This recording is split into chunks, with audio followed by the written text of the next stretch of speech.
Liz Lehman, and today I'll be giving a presentation on Marina Abramovich, who is a Slavic performance artist.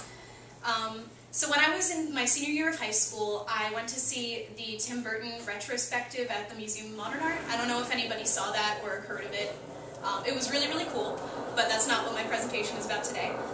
As I was there, I walked past this very, very large room that's usually reserved for bigger installations. And there was a huge crowd in this room, and they were all standing around this thing in the middle that I couldn't see. So it piqued my curiosity. I wanted to check it out, but when I got closer, the security guard stopped me and said, "We're full to capacity for the rest of the day. You can't come in, like, you'll have to come back another time." And that was really interesting because it was 10 in the morning, and for them to be full until closing was really unusual. So I was curious, and I went online to look up this exhibit that was super popular that I'd never heard about.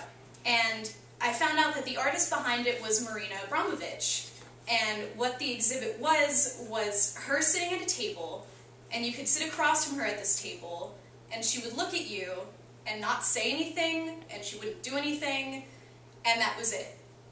I really didn't get it at all, but it was weird enough to pique my interest, so I kept looking into her work, and the more that I saw of it, the more I began to realize that performance art, although it might seem weird and sometimes even pointless, it can really make some bold statements about people and the world that we live in. Abramovich's work has revealed man's propensity for cruelty, our exceptional ability to love, and the connection to one another that we can't help but have. Let me show you what I mean. That's the exhibit.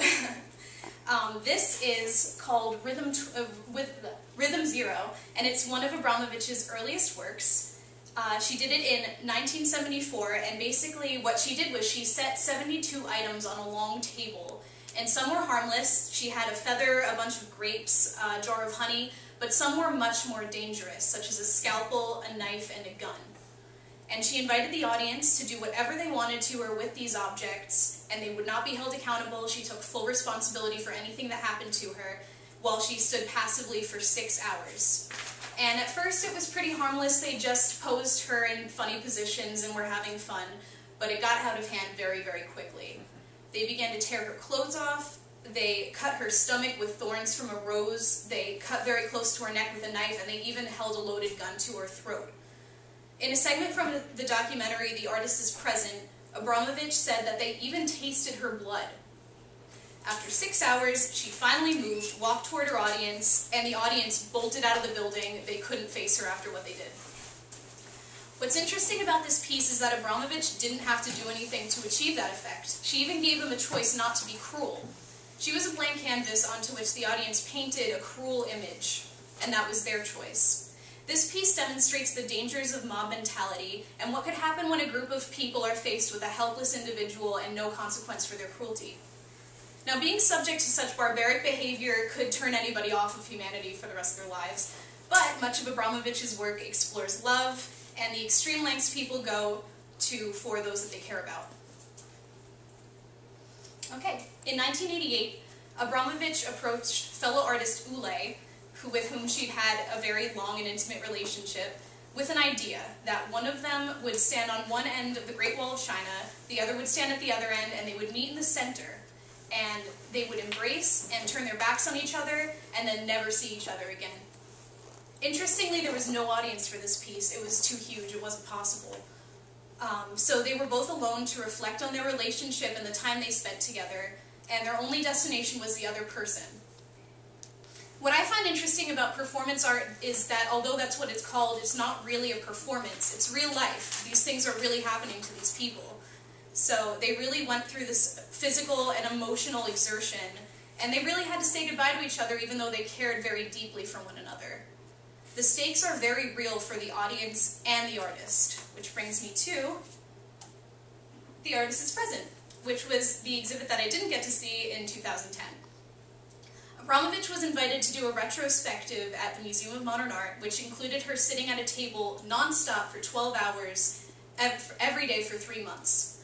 Hundreds of people sat across from her for as long as they chose, and this elicited some very interesting responses. Some people got the giggles and couldn't stop laughing. Some people burst into tears for no reason, and some made her cry too. Here are some reactions.